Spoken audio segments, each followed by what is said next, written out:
ఇవ్వగలిగిన నీళ్లు అక్కడ ఎందుకు ఇవ్వలేకపోతున్నారు? అక్కడ ఇవ్వాలి, కంటిన్యూస్ గా ఇవ్వాలని డిమాండ్ మా ప్రభుత్వంతో పెట్టడానికి ఇది చూపిద్దామని మేము వస్తే మరి వాళ్ళ ఇక్కడ వీళ్ళు ఆపడం అనేటువంటిది దుర్మార్గం, అన్యాయం, అప్రజాస్వామికం. ఎస్పీ గారితో కూడా నేను మాట్లాడినాను, 2-3 సార్లు మాట్లాడినాను. సార్ మీరు ఇంతమంది వస్తున్నారు, పర్మిషన్ తీసుకుని ఉండాల్సిందే. ఇవాళ ఏదో అవతల వాళ్ళ ప్రోగ్రామ్ ఉంది, మాకు బందోబస్తులు అక్కడ ఇక్కడ ఏవో సాకులు చెప్తున్నారు. ప్రాజెక్టులు చూడడానికి పర్మిషన్ ఏమిటదని నాకు అర్థం కాదు.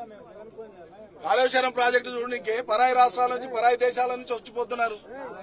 ఓ ప్రాజెక్టు చూడడానికి అభ్యంతరం ఎందుకు ఉండాలి? అసలు మేము ఇక్కడేమో ఆందోళన చేయట్లేదే, మేము ఇక్కడేమో అలజడికి రాలేదే.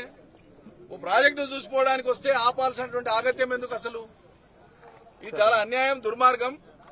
ద్వారా ఆంధ్రప్రదేశ్ ప్రభుత్వం నీళ్లు అవతలికి గేట్లు ఎత్తి వదిలేటప్పుడు పాలమూరు పంపును నడపడానికి ఏమి ఇబ్బంది ఉంది తెలంగాణ ప్రభుత్వానికి? నార్లాపూర్ రిజర్వాయర్లో 6-6.5 టీఎంసీలు నిల్వ ఉంచొచ్చు. గతంలోనే కేసీఆర్ ఆ పంపులు ఆన్ చేసిండ్రు. 4 టీఎంసీలు పోయినాడే, అప్పుడే ఎన్నికల సంవత్సరంలోనే మేము నింపినాం.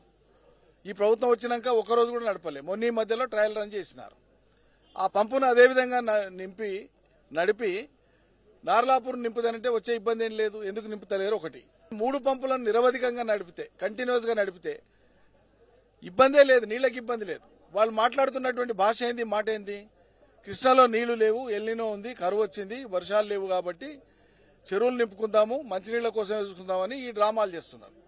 మరి ఈ నీళ్లు, ఎల్నినో, మంచినీళ్లు లేవు, కటకట వర్షాలు లేవు అనేది ఆంధ్రప్రదేశ్కు వర్తించదా? ఉన్న నీళ్లను ఇచ్చేటువంటి తెలివి లేదు, శ్రద్ధ లేదు, ఆ కన్విక్షన్ లేదు, సోగి లేదు, మంత్రులకేం పట్టదు, లోతుల్లోకి బోరు, విశ్లేషించారు, అర్థం చేసుకునే ప్రయత్నం చేయరు. పైన అధికారులు చెప్పేటువంటి 4 మాటలు విని తూతూ మంత్రంగా సమీక్షా సమావేశాలను ముగించేస్తున్నారు. రైతుల పాలిట, తెలంగాణ రైతుల పాలిట కాంగ్రెస్ సర్కారు, రేవంత్ సర్కారు ఒక శాపగ్రస్తమైనటువంటి ప్రభుత్వంగా ఉంది. రైతులు పడనటువంటి పాటలు లేవు. ఇవాళ ఈ దిక్కుమాలతనానికి పొద్దున 6 నుంచి సాయంత్రం 6 వరకే మేము కరెంట్ ఇస్తున్నామని చెప్పి దాంట్లో 10 సార్లు కటింగ్లు పెడుతున్నారు. 24 గంటల కరెంటుకు దిక్కు లేదు, పోయింది, అది పోయింది. పొద్దున 6 నుంచి సాయంత్రం వరకు అంటున్నారు. సాయంత్రం 6 లోపల ఎన్నిసార్లు పోతుందో తెలియదు, ఎంతసేపు పోతుందో తెలియదు. వానాకాలం సీజన్ మొత్తం పండించుకోవడానికి కేఎల్ఐ కింద గాని, జూరాల మీద ఆధారపడినటువంటి లిఫ్టులు గాని, మెయిన్ కెనాల్స్ గాని నీటి కొరత లేదు, లేదు, లేదు. నీళ్లు ఉన్నాయి. ప్రభుత్వం చెప్పేది అబద్దం, మంత్రులు చెప్పేది అబద్దం. పైనుంచి వచ్చేటువంటి రీజనరేటెడ్ వాటర్ ఒక్కటే జూరాల యొక్క అవసరాలను తీర్చగలదు.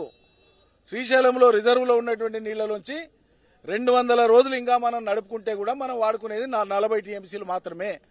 ఇలా 188 టీఎంసీల నీళ్లు ఇప్పుడు ఈ రోజుకు శ్రీశైలంలో ఉన్నాయి.